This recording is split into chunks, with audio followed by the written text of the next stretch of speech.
Hey, how's it going everyone? My name is Steve5, and if you don't know who I am, I'm the guy who's played every single base game Origin for a total of 9 entire days. For almost 2 months, I've taken it upon myself to learn everything there is to know about the Origins mod. I made my own mod pack, I played extra Origins outside of the base mod, I started my own Origins SMP server that's free to play for all of you, and my own Origins Discord.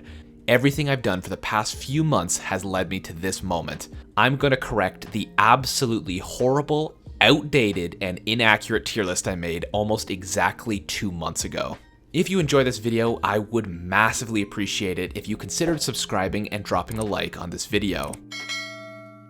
As I mentioned, this project has been in the making for almost 2 entire months, so any support from you guys would mean the world to a small channel like myself. As I mentioned, I have played all 9 base game Origins for an entire day each.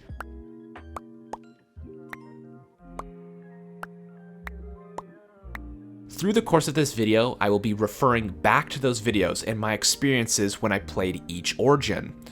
There should be cards on screen throughout the video, but if cards don't work for your platform that you're watching this video on, you can go to my channel directly, or you can go in the description of this video and click the link for the full Origins playlist.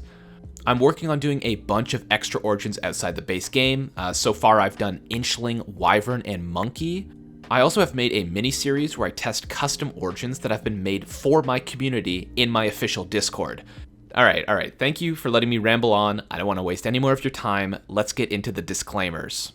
The first disclaimer you should be aware of is that my opinion isn't the correct or definite answer. Everyone is entitled to their own opinions, because we all have different experiences with the Origins mod. However, that being said, I'm pretty well versed in the Origins arena. I've collected extensive amounts of data from playing the Origins and through the server files from my official server. So from those playthroughs and from looking at the server files, I know which Origins are popular, I know which ones are strong for PvP, I know which ones are weak for PvP, and I also know which Origins are considerably weaker than the rest. So just to be sure, I sent the rough draft of the tier list you're going to see throughout this video to my Discord, which has over 600 people. Everyone seemed to sort of agree on how I rank things. Again, it is absolutely possible that me and those 600 people are completely wrong, but I respect your right to your opinion, and I hope you respect ours as well. The second disclaimer I should mention is that I've never played the mod on its own. I've always played the Origins mod in a mod pack. As my mod pack has begun to pick up in popularity, I am now considered an official CurseForge partner. I have also been sponsored by Bisect Hosting, and they offered me a partner deal and a free server for all of you to play on. If you're interested in starting your own server with the Origins mod or my mod pack, check them out and use code STEVE at checkout for 25% off. If you want to play on the dedicated server or you just want to check out the mod pack, links will be in the description. The dedicated server IP will be available through the Discord. You have to read and accept the rules first. Okay, introductions and disclaimers out of the way, let's get into the tier list. I'm going to start with a single player tier list, and then I'm going to do a multiplayer tier list. In my experience, Origin SMPs are pretty popular, and there's definitely some different rankings for multiplayer content like PvP or factions versus single player content. My server has a factions plugin called Colonies, which is incredibly important to PvP wars and battles that happen on the server, so that's going to be part of my criteria when I judge the multiplayer portion. For now, let's get started with the single player tier list. Let's start with probably the most controversial category, the F tier, the avoid tier, the trash tier, whatever you want to call it. In my experience, the Origins that I would have no interest in playing again due to their lack of power, their poor design, or their just general lack of playability are the Avians, the Felines, and the Human. We'll start with the Human. I think this belongs at the bottom of F tier, and in my opinion, if you're playing the Origins mod, you should be playing the Origins mod. The Human is so bland, it's literally just vanilla Minecraft. I understand the Human has no downsides, I get that, but there's no upsides. Every Origin has at least one thing that makes them unique and draws a different playstyle. The Human's only advantage is that it has no disadvantages. The next weakest is Feline. The Feline is just disappointing. It's a medium impact Origin with none of the flair or power. Your upsides are basically no fall damage, night vision, and you can jump a little bit higher only if you're sprinting. The huge drawback to the feline is that you can't really mine in Minecraft. The felines can't break natural stones if more than 2 are adjacent to it. This means you're heavily relying on surface ores, or in other words, ores that you can see with your eyes because you can't dig down or strip mine. This is a huge hindrance to the felines that basically makes them rely on strength potions, and their positives just don't outweigh the negatives. Ironically, the downsides of the feline are the only things that really make it unique. If you wanted jump boost like the feline has, you can get that with a potion. Night vision, feather falling, same story. They're all the feline's positives, and you can just get them with potions and items. That's my reasoning for putting the feline so low, is because pretty much the only thing that makes them unique is a negative effect. Last but not least, literally not least because it's going at the top of the F tier, is Avian. I actually had a pretty good time playing as the Avians, but their sprinting speed and slow falling counter-synergize with each other, at least with me on my computer. You can check out the video I made on it, but the slow falling causes you to stutter when you jump sprint. The Avian is a great origin to learn what the Origins mod does, because it literally does the least amount and has the most simple and basic design of any origin in the base game. You often see people joke about how they'd rather play a human than an avian just because of how weak and how uninteresting it is. Again, I actually had a decent time playing it, but if you're new to the mod, I think it's actually probably the best origin for you to pick up and try for the first time. Time to start on the B tier. All of these origins, basically B tier and up, are going to be at least slightly impactful to the single player experience. Some will inevitably be worse than others, and some will be borderline overpowered. Let's start with the bottom of B tier, the Arachnids. These guys are really fun to play, and they're quite a bit better in multiplayer versus single player, but I'll get to that soon. The Arachnids have less hearts than humans, but every attack puts the enemy in cobwebs. This can be used for so much stuff in single player, and it's really great for making bases and traps for farming mobs. You also have the ability to scale flat surfaces like a spider. This isn't really super impactful, but it might help you a little bit in the Ender Dragon fight. And if you check out my video, you basically can never take fall damage if you know how to ladder MLG, because technically the side of every block is considered a ladder for Arachnids. The next origin in B tier may come as a surprise, but I actually think it's the Elytrian. Early game, the Elytrian is probably one of the stronger origins, but they can only wear armor with the same protection values as chainmail. That means no diamond armor and definitely no netherite.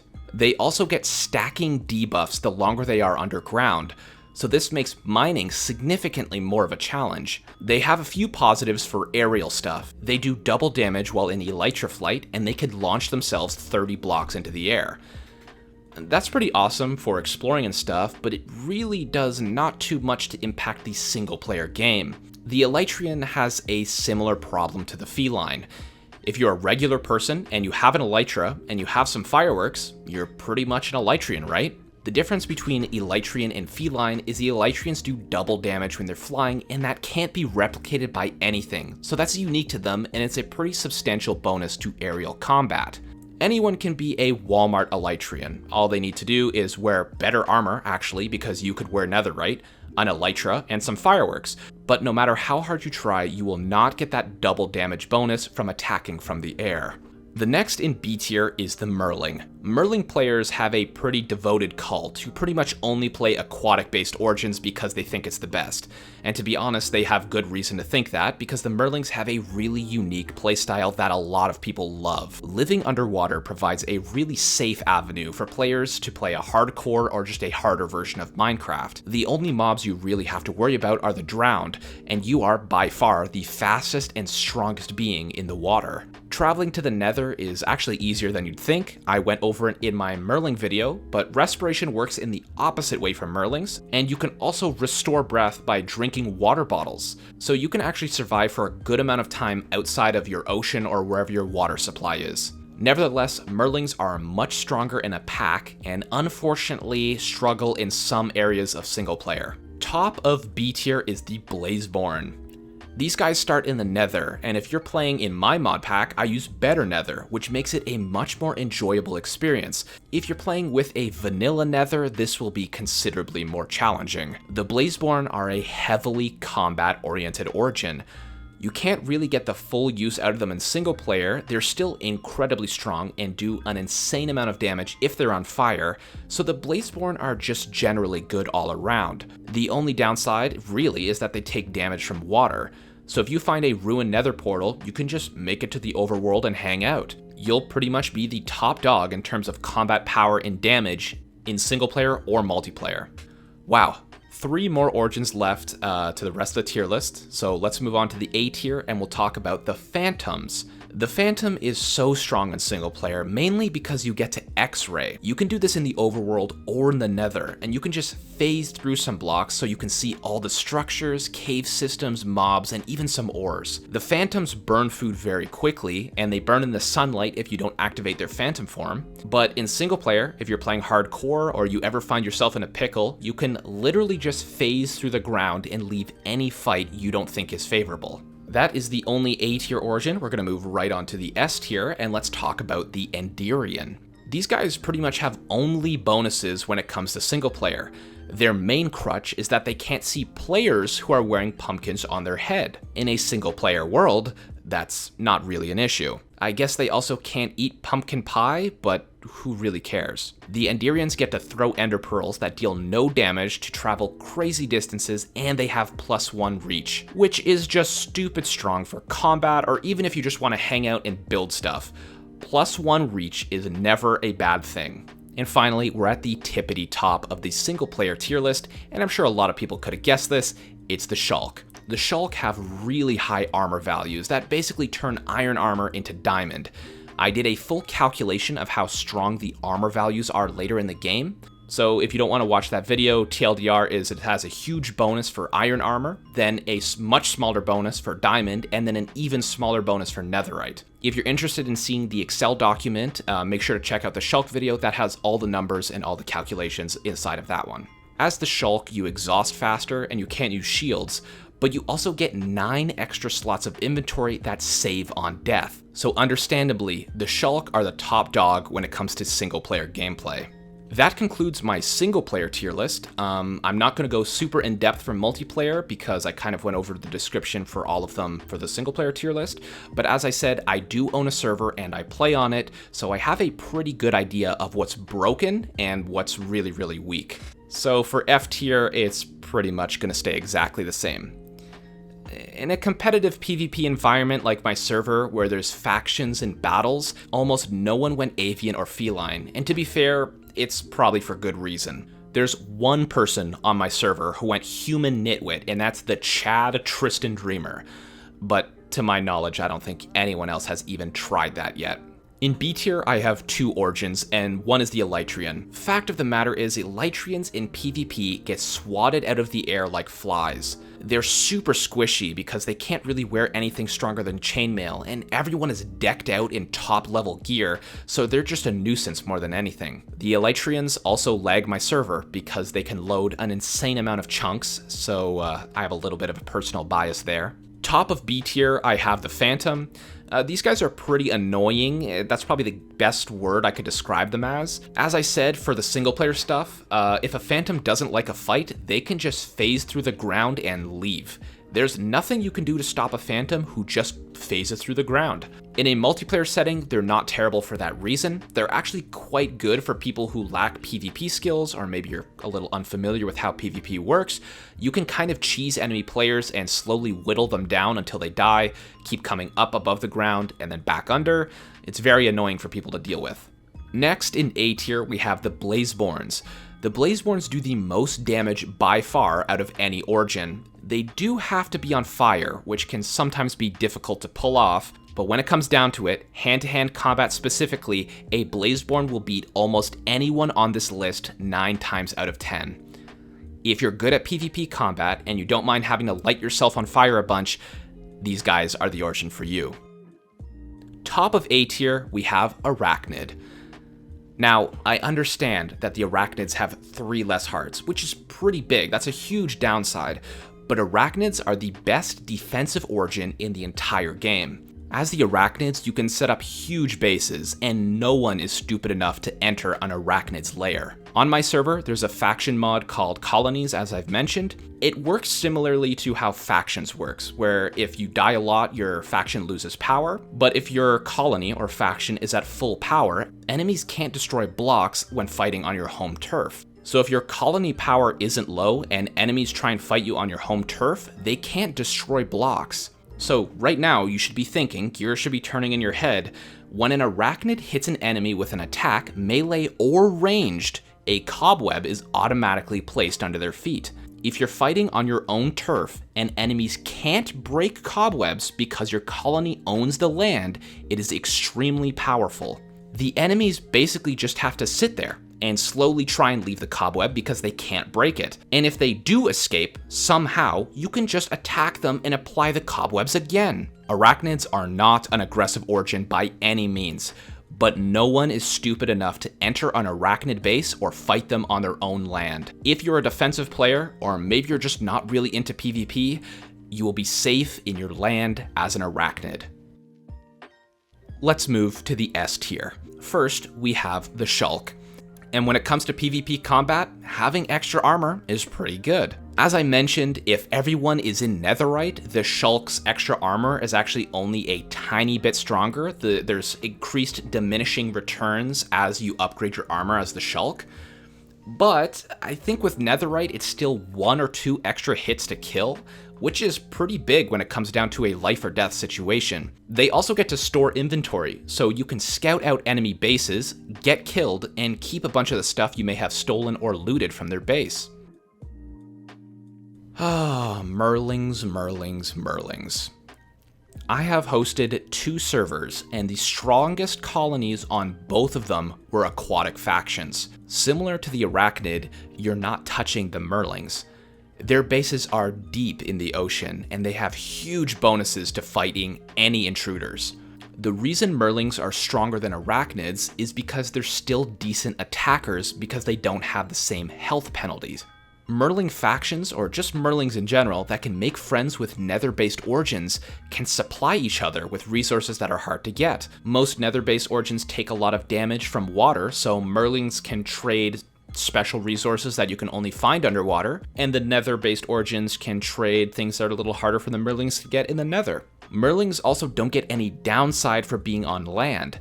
They're not slower, they're not weaker, they just have some difficulties breathing. So if you bring some water bottles and respiration gear, I have seen Merlings adventure and explore above ground and in the nether with no problem. Top of the tier list for PvP is the Endirion. I feel like this is somewhat obvious. I understand the pumpkin effect is really bad for them. It basically turns enemy players invisible, but when it comes to endgame, I have never seen someone with a pumpkin on their head in a fight against an Endirion. You have to understand how wildly rare that is. You would have to know somehow that the person you're about to fight is an Endirion, and you would have to bring a pumpkin. Oftentimes, the Endirions are the aggressors, which means they enderpearl into your base and try and catch you off guard. Chances are you're not going to swap your helmet with a pumpkin, and chances are you probably don't even have a pumpkin in your inventory. That +1 reach they have is deadly when it comes to PvP combat, and they can hit you before you can even touch them. So if the Endirions are really good at PvP, they could kill you from a distance, especially if their weapon has a knockback and you can't even touch them. I'm telling you, from what I've seen, this origin is slept on for PvP combat and in a multiplayer setting. And that is the end of that. I hope you enjoyed my single player and my multiplayer tier lists for the 9 base game origins.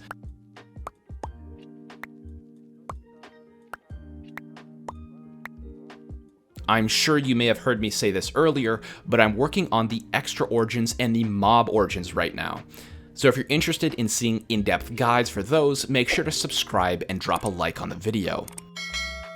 I have no idea how long this video is going to be. The script alone took over an hour to make, so I really hope you guys enjoyed this one. If you have any stories or interesting opinions on the origins, make sure to drop them in the comments below. I ask everyone in the comments to be respectful of each other's opinions, because at the end of the day, it's just that. It's an opinion. It's not set as right or wrong, so take this video with a grain of salt. you could be just as right as me. Anyway, thanks again for watching everyone, and I hope to see you in the next one.